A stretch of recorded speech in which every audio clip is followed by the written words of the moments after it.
Hi மக்களே, எல்லாருக்கும் வணக்கம். இப்போ நாங்கள் எங்கே இருக்கோம் பார்த்தீங்கன்னா சென்னை மட்டும் இல்லைன்னா எங்கள் ஊர் மதுரைக்கு வந்தாலும் உங்கள் மீது அன்பு பெற்ற நாங்கள் இருக்கோம்.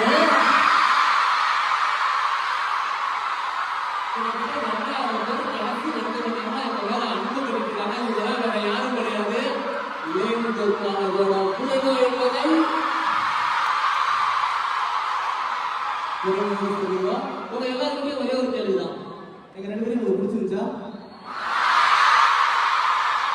வந்த இடத்துல என்னடா சம்பாதிச்சு போய் யாரும் கேட்டா இவ்வளவு பேரோட அன்பை சம்பாதிச்சு போறோம்னு கேட்டா சொல்லுங்க.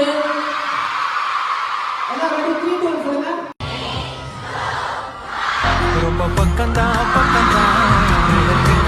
நிக்குதே நம்பினி முட்ட போகையில பாதையில நிக்காம